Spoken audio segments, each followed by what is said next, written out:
It's time to have some real talk about being an independent artist.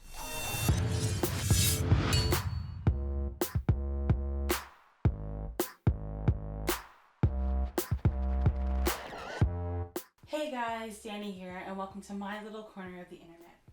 For those who don't know me, I am a singer-songwriter, entrepreneur, and disability advocate documenting my musical journey.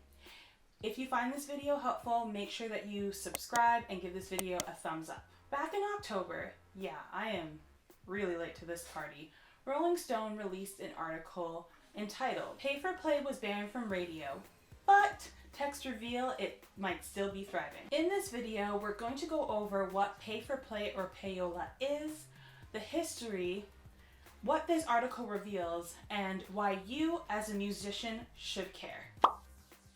Payola is the practice of bribing someone in return for the unofficial promotion of a product in media. In music, what that essentially means is that people, Evie, no ma'am, or you're gonna have to leave. In the music industry, that essentially means that people, generally record labels, pay arbiters of music, so radio stations, DJs, potentially streaming services, etc., money to get increased airtime. This allows either a song or an artist to become more popular, it makes the record label and the artist more money, and overall, in theory, it's kind of a win-win for both the record label, the artists, the song, and the arbiters of music.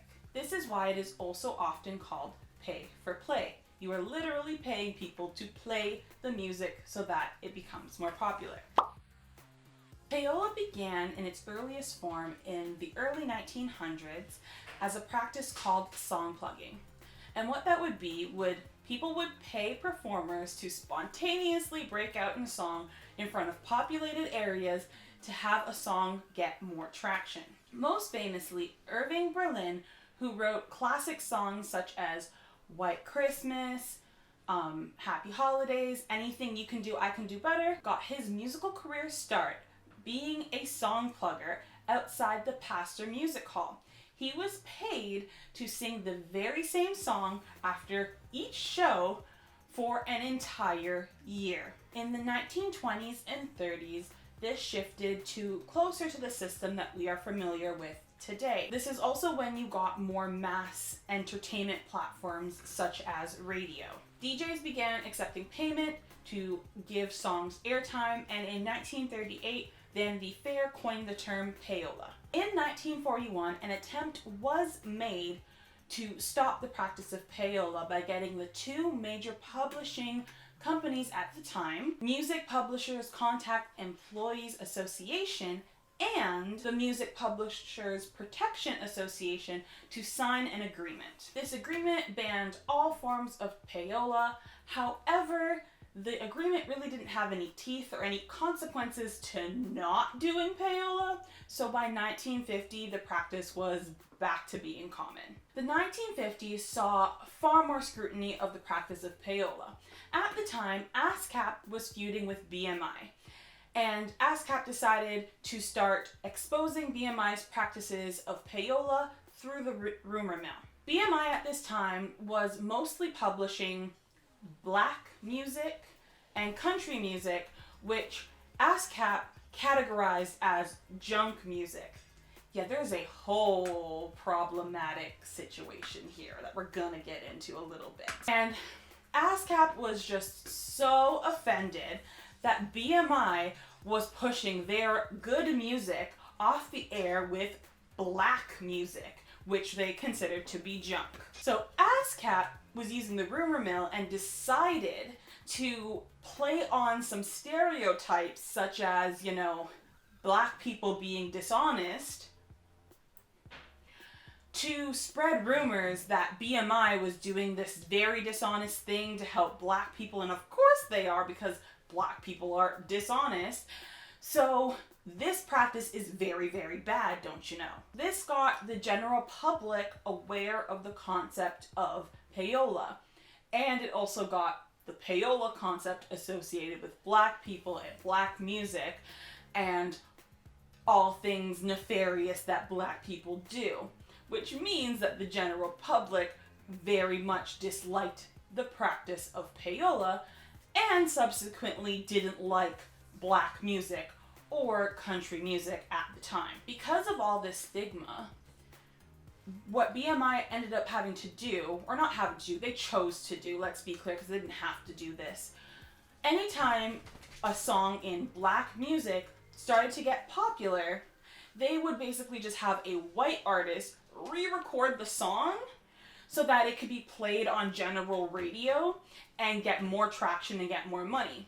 This is how we ended up with artists like Elvis. All of this drama led the US government to put laws in place against payola. And ever since, we've basically been playing this game of whack-a-mole where this form of payola is no longer legal, but we're gonna, skirt around the rules and find this loophole and do this and that. And then the government comes back and is like, well, now we're gonna make that version of payola illegal. And it's, like I said, just this game of whack-a-mole that's been happening since the 1950s. What this Rolling Stones article has revealed is that Steve Zapp, who is a radio promoter for a lot of radio stations in the adult contemporary genre, having text conversations with big label executives like Mitch Mills of Warner Music Group to essentially manipulate the charts. One example that the article uses is back from August of 2019. On this particular week, how the charts were laid out was Ed Sheeran was number 1 with I Don't Care. Shawn Mendes' If I Can't Have You was number 3, and Panic at the Disco's Hey Look Ma, I Made It was number 4. According to Rolling Stone, Zapp sent a text stating, "This week, kill Panic and Ed Sheeran. Put Shawn Superpower for number 1. And also, Republic sweating me already." During the latter half of the week, the station informed Zapp that Shawn Mendes' song was set to play every 30 minutes. Zapp responded, "It's too close. We haven't jumped Ed yet. After 8 p.m., can we do every 15 minutes? No one will even notice. No one listens to radio unless in the car." And that week, Shawn Mendes' song went from number 3 to number 1. This article is very fascinating and goes into a lot more detail, so I highly suggest reading it all the way through. I could understand by me just giving you one example that you think that it just might be a coincidence, but if you actually go through the entire article, you will see that it is not a coincidence in the slightest. They give multiple examples with the actual text messages that kind of prove that we aren't controlling the charts with what we want to listen to, but there are other greater forces at play that are, manipulating the charts, and it's not actually the will of the people. I am going to leave a link to this article in the description. Like I said, very good read, highly recommend. So, why should you as a musician care about any of this? In short, it's because independent artists are being fed a myth. With the rise of streaming and SoundCloud artists coming onto the scene, people are acting like we've democratized music, and we haven't. There has never been a level playing field.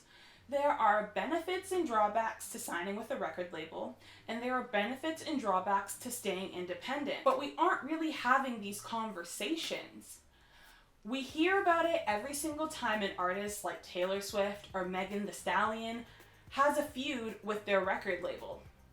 And we get fed all of the reasons why record labels have too much power, too much control, do crappy contracts, and why everyone should be going indie. But if we are to take this article from the Rolling Stones at face value, one guy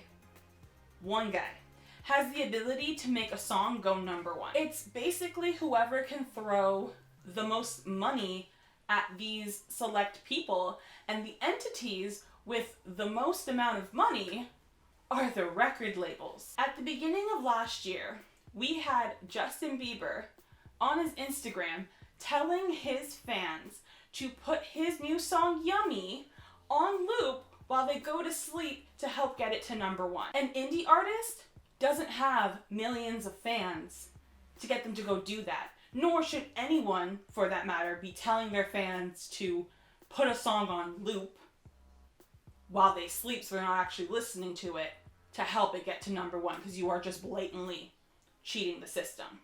Not that pretty much everyone isn't cheating the system. We need to start having real, honest, open conversations about how the music industry really works, so that up-and-coming artists can make informed decisions about what they want to do with their careers and not just go based on this fantasy of what everyone else is saying based on a lie. We are acting like we are taking away the gatekeepers, but in actuality, there are so many more gatekeepers than there were before, and it's just so much easier for big artists to make all of their stuff go number one when the little guy is barely getting noticed. Now, that does not mean that being an independent artist is bad. That does not mean that you cannot have a successful career making a living being an independent artist. I am not trying to sway you one way or the other. My point here is that a majority of the industry is saying one thing that very clearly isn't true. And when you are trying to come up in the music industry, if you are under the notion that, oh, everyone can be an indie artist now, music is democratized now, I'm just going to do it by myself, without the actual knowledge and information of what's actually going on and how that will actually affect your career, you are not being able to make an informed decision. And that's not fair, that's not right, and we need to stop it, and we need to stop it right now. What are your thoughts on payola in general? The Rolling Stone article, were you aware that payola was still happening in the music industry? Let me know all your thoughts, opinions, and comments in the comment section down below. If you enjoyed this video or found it helpful, be sure to give this video a thumbs up and consider subscribing. I make videos about my musical journey, my service dog Evie, and disability advocacy. I will see you guys next time. Bye!